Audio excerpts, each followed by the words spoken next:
So we're going to go and take a look at Metzger's commentary on this verse. What is Bruce Metzger saying?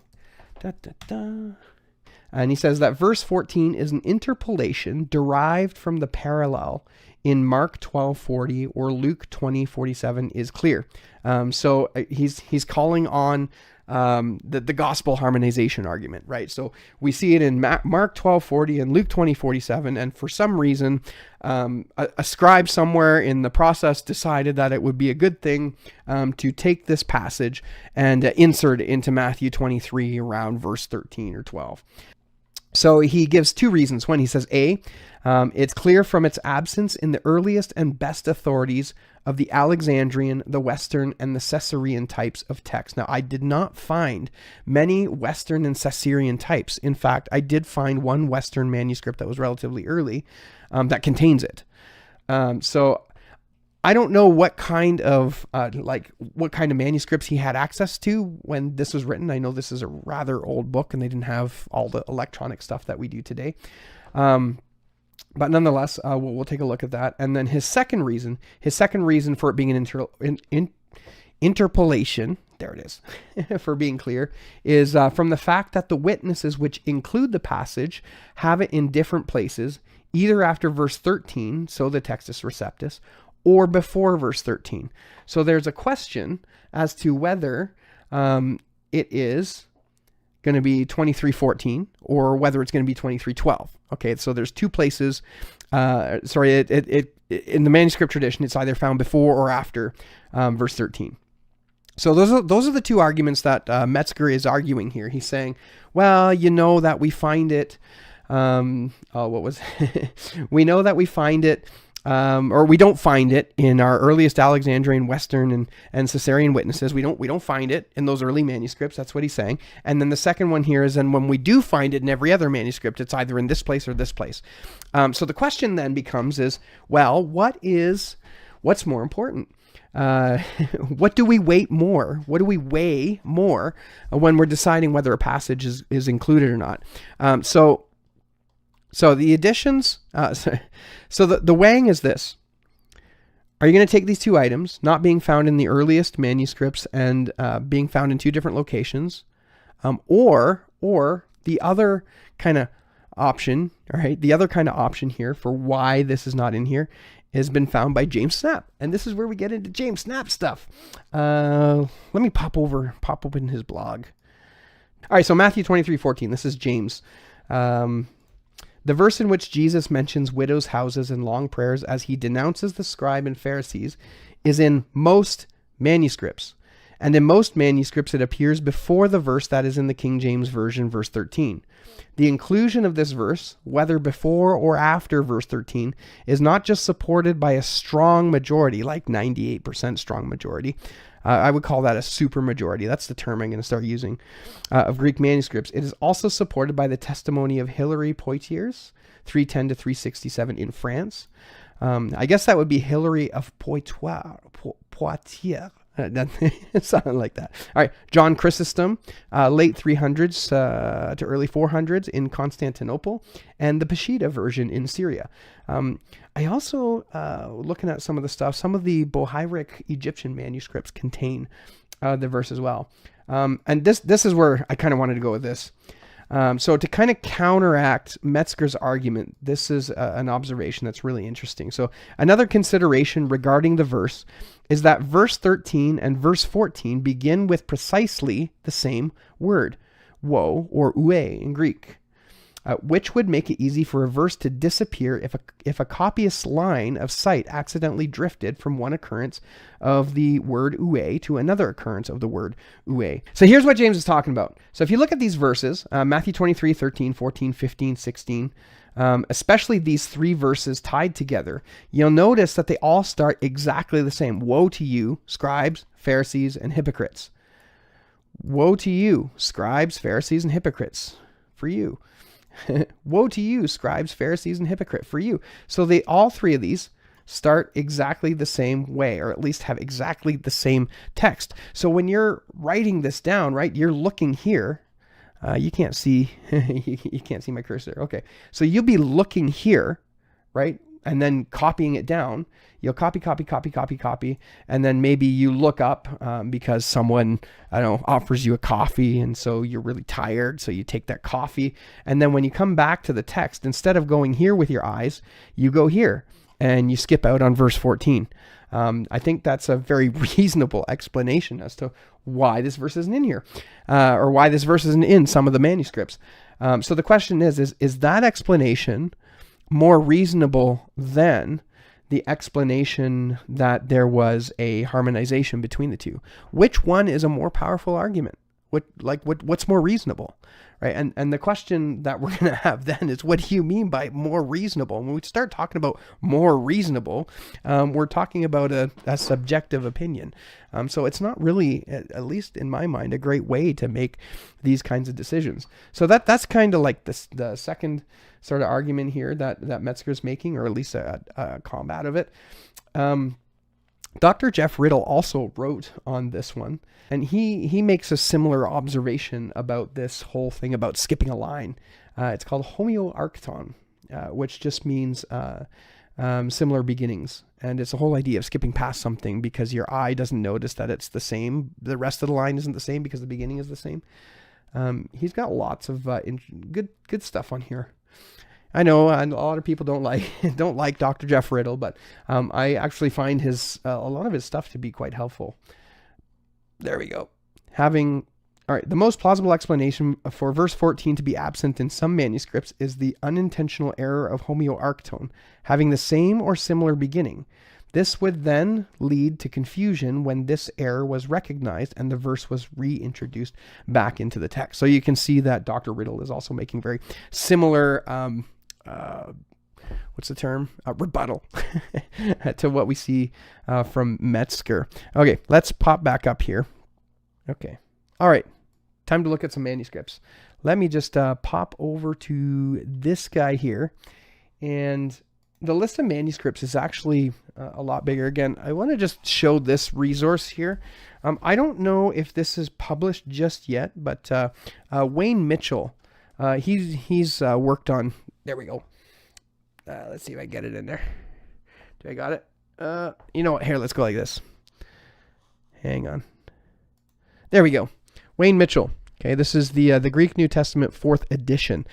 So I think Wayne Mitchell is kind of taking a critical text approach, but he kind of takes out the bias toward the shorter reading. So he ends up with a lot of the longer readings, including our passage here in Matthew 23:13. He actually lists it, has it in the main text, which I'm assuming that he believes is part of Scripture. And then he provides a list of all of the unsealed manuscripts that contain this passage. And I'll tell you something, that this list that he provides here is significantly larger than the list provided in the Nestle-Aland 28 text. So he's got all of the 10 manuscripts, 1, 2, 3, 4, 5, 6, 7, 8, 9. Yeah, the 10 manuscripts which omit the verse, and then the rest of them have it. Okay, like that, just let that sink in. 10 manuscripts don't have it, and then the rest of them do. that contain Matthew 23. Okay, so he's got lists of, you know what? I'm not even going to state it because there's just a lot there. But I did pick out a few specific ones that we could at the very least go and look at.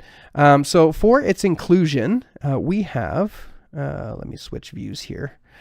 We have Codex K, or Codex Cyprius. That's 017. It's a 9th century manuscript. Ooh, I got a link here. Let me make this bigger. Funny.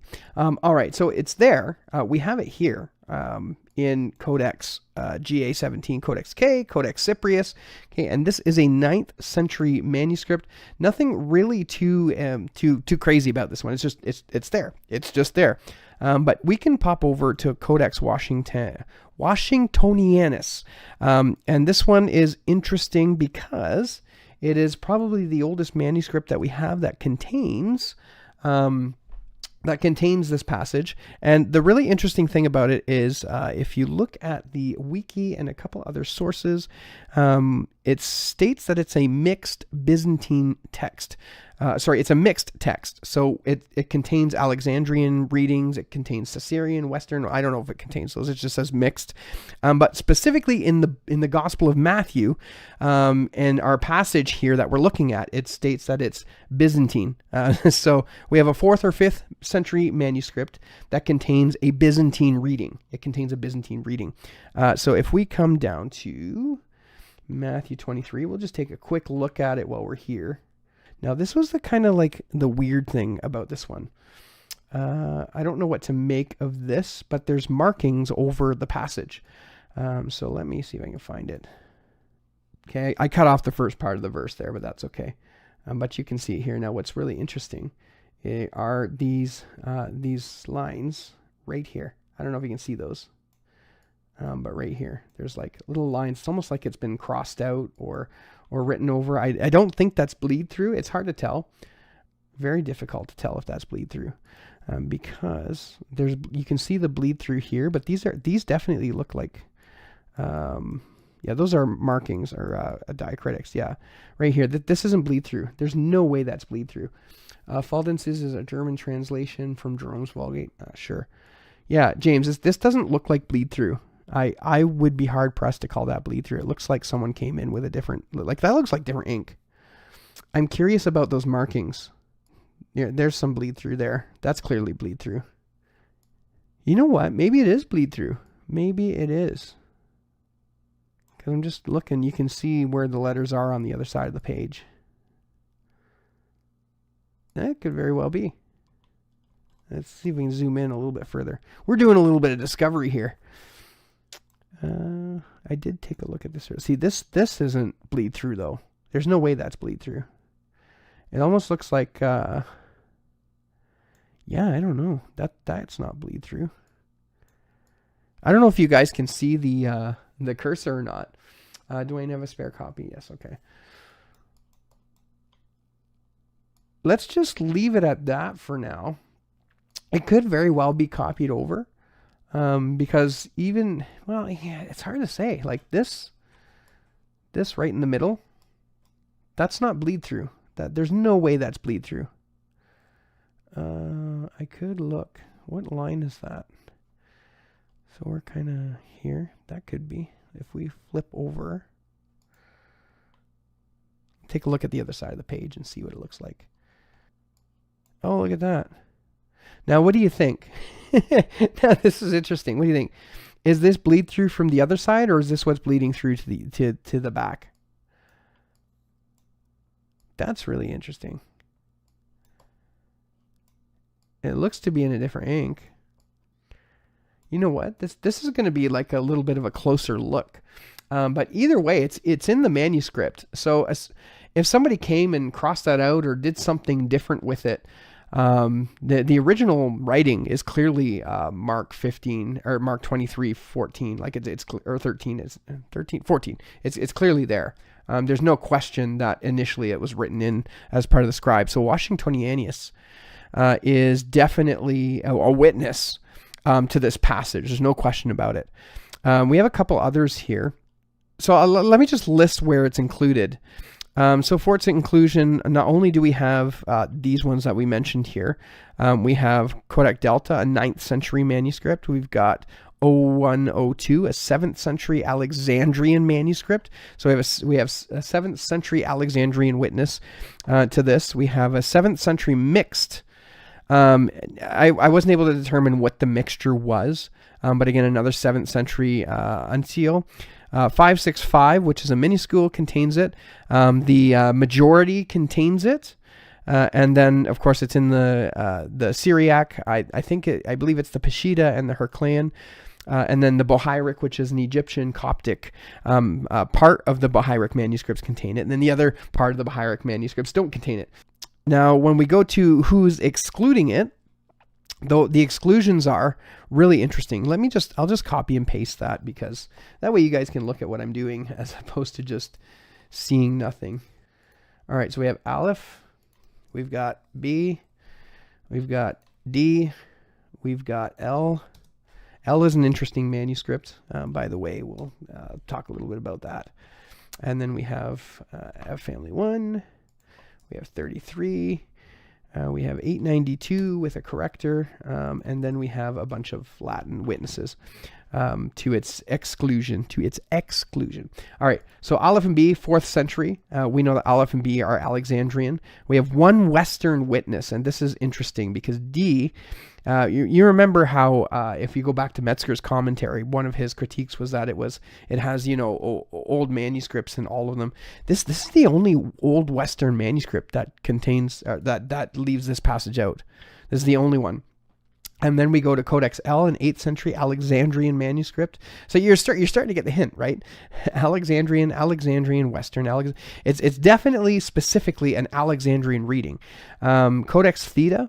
I have non-Byzantine there. Okay, 9th century non-Byzantine because it's a mixed manuscript, and it doesn't. The sources I have, I was looking at Wikipedia here, and it doesn't tell us what the mixture is. It doesn't tell us what passages the mixtures are done in. And of course, I'm not going to be analyzing a single manuscript over like 3 years, right? It's just, we got to rely on the specialists for that. And they didn't list how it was mixed, right? So how much of it was Alexandrian, how much was Western, how much was Caesarean, how much was Byzantine.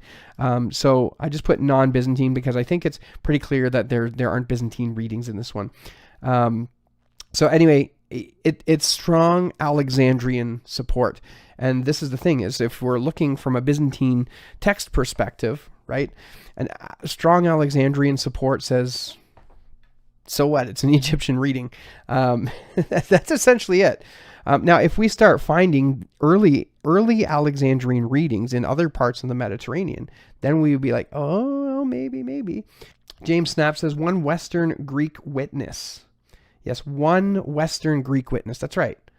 Codex Varsalensis, Uber Western Old Latin, also does not include verse 14, which is interesting because in the apparatus in the NA28, it lends us to believe that generally speaking, the Old Latin contains the verse.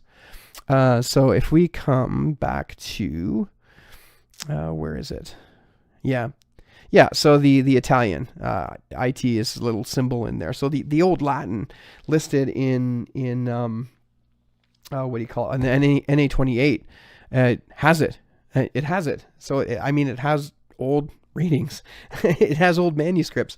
But again, I think it comes down to that whole idea of sort of either selectively picking manuscripts, perhaps your favorite ones or best ones, or, the possibility too is that during Metzger's time when he was writing this book, he didn't have access to that, which is interesting, right? Because the typical answer as to why we don't have this verse in our Bibles today would be, well, we have better manuscripts and we have more things going on, and they didn't have what we have now.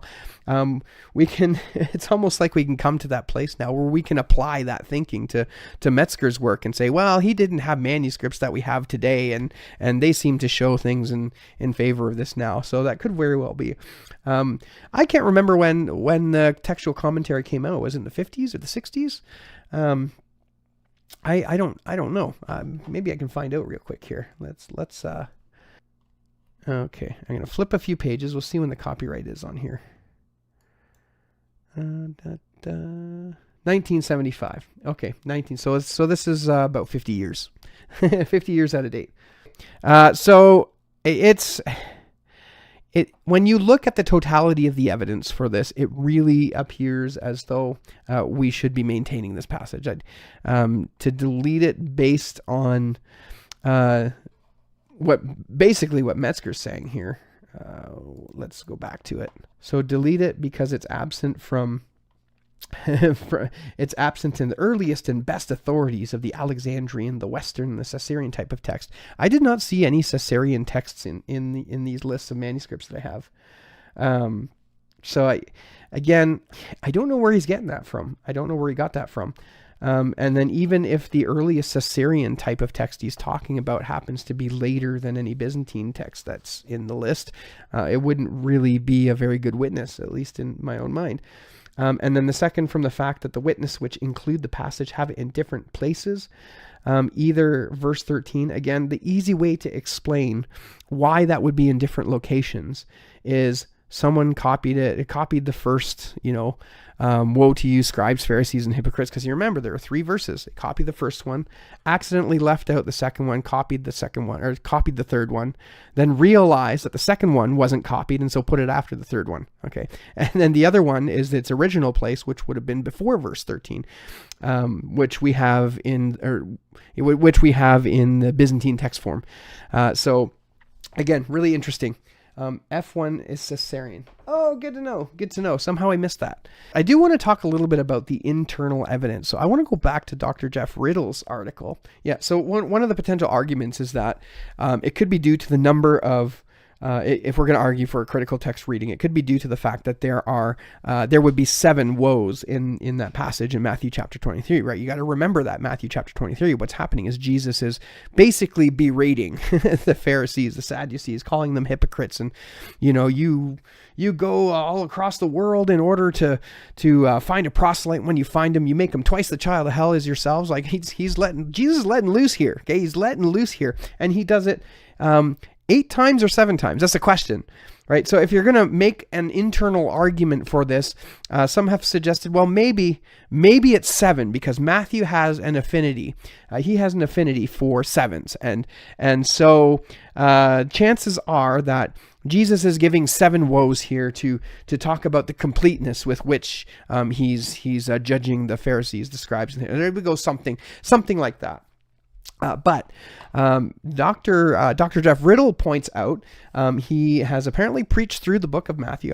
We are preaching through the book of Matthew at our church right now. Actually, we just finished up the Beatitudes. We'll be continuing after Canada Day, the rest of that. In this specific instance, on his article, he makes some really interesting observations about the book of Matthew, and specifically, I wanted to point these out. Okay, when he's talking about 7, he talks about 7 parables in Matthew 13, but it seems Matthew has less interesting in structuring his gospel with a 7-fold pattern than in offering a variety of arrangements. And he gives some examples. So there are 5 fulfillment citations and he gives the list here. So this is, where it was said in the prophets, this would happen. So there's 5 of those in the book of Matthew. There are 5 discourses as noted by Mr. Bacon. And this is something we kind of learn in Bible classes, right? That there's 5 different, it's broken up into 5 different discourses. You have the sermons, the parables, the Olivet discourse, and a couple others. But you notice it's not 7. It's not 7. And then there's 10 miracles in Matthew chapter 8 and 9. Not 7 miracles, not 5 miracles, not 8 miracles. This is 7, or there's 10. After Jesus arrives in Jerusalem, there's 6 parables, not 7. There are in the temple 4 contrasts. So he's Dr. Riddle, I think, here is doing an excellent case in showing that Matthew isn't necessarily bound to this number 7. So if we're going to come and use internal evidence to suggest, well, maybe Matthew, maybe what he meant was 7 instead of 8, because, well, we know that he's just not bound by that. So 7 and 8 still work out. Now, I want to add in my own. Sort of observation as well, because I just stated, we've been preaching through, excuse me, we've been preaching through the Beatitudes in Matthew chapter 5, and how many Beatitudes are there? No, 7. There's 8. There's 8.